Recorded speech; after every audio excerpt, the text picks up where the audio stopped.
Hey guys, in this video we're going to cover regression.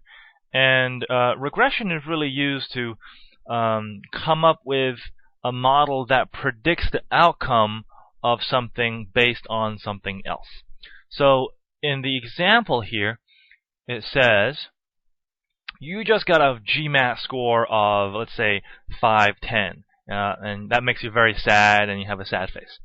And but you're so awesome, you still got into Fordham's GBA program anyways. Really happy face. You found some previous data about the GMAT scores and the graduating GPA of those students from the MBA program.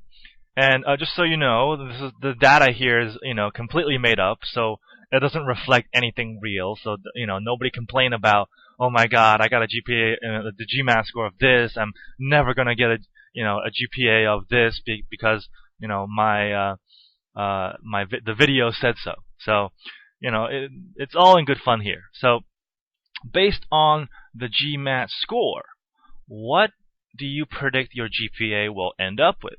Right? Well, what GPA will you have when you graduate based on this prediction?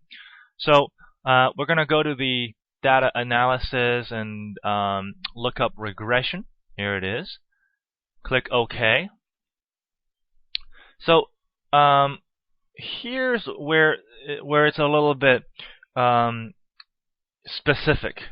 You guys, if you took math, you should know that the y axis, or the y-axis, the vertical axis, is the dependent variable, and then the x-axis is the independent variable. So what happens along the x-axis will affect what happens on the y-axis.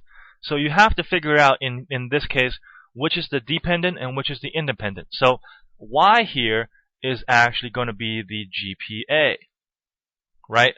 We want to see what x value, what GMAT value, after doing something will come out to be what y value, what GPA.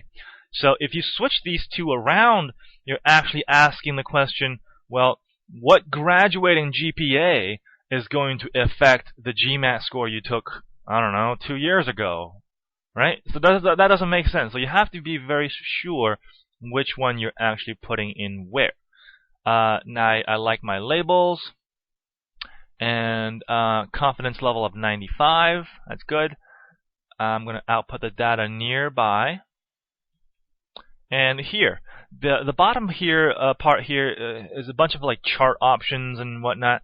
I like to have the line fit plots. That gives you a good representation of what's going on, and I'll show you that in a minute. So you hit OK, and here we go. Now, let's look at the top part of this output. The ones I wanted to focus on is R squared and adjusted R squared. All right, R squared is basically gives you a percentage of how much does the GMAT actually affect the GPA. How much does the independent really affect the dependent variable? And 30% or a 0.03, 0.3 is not very high. So the GMAT doesn't really affect the GPA that much. And the adjusted R square is even lower, which is actually the adjusted R square is actually a more realistic representation of the R squared value. So it's even lower, 0.26. Moving on, we see that the regression, the actual line thing there, the predictive model, blah, blah, blah, blah, blah, the actual predicted amount value has a significant variance. So this one, it's 1 point in their favor, and we shall see why it's not really that enough later on. So here we have the intercept, which is really the y-intercept, and then the GMAT, which is the x value, right? We're creating a line with the y equals a plus b x, right? So these are the coefficients, a and b. and then the t-stat and p-value that corresponds to how probable, how good, how confident are we in these coefficients. So here we're not very confident on the intercept coefficient. So the intercept coefficient could actually be somewhere else, right? Could be somewhere else, and that really changes the way the line looks if this is not true, if the point A is not true. So that's 1 point in our favor. And on the bottom here is the predicted GPA, right? Based on number 1, 2, 3, 4, 5, 6, so on and so forth. So how you read that is, number 1, your GPA is 580, and your predicted GPA will be, your GMAT is 580, and your predicted GPA is 3.39. So we're going to look at the chart now, which is okay. Here we go. So you can see that the chart here, the red dots is the predicted GPA. It forms a line, right, that predicts the best fit line of the GPA. But the GPA itself is actually very spread out. So if you have if you can see that the GPA is really spread out, when the line is actually all here, you might intuitively think that the GPA is not being very well predicted by the GPA prediction, right?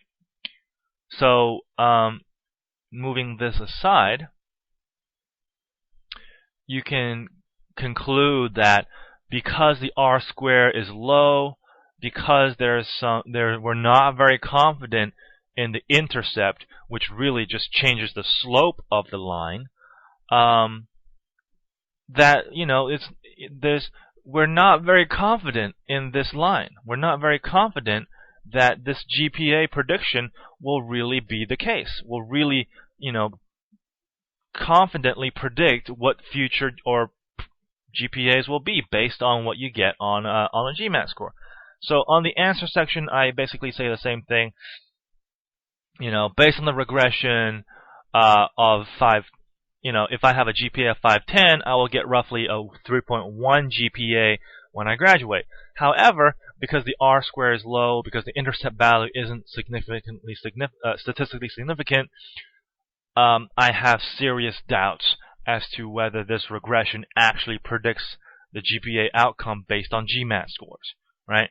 So, you might be a little happy about that. So hopefully, if you get a low GMAT score, you can actually do very well on your MBA program and get a good GPA. All right, that's it for this one.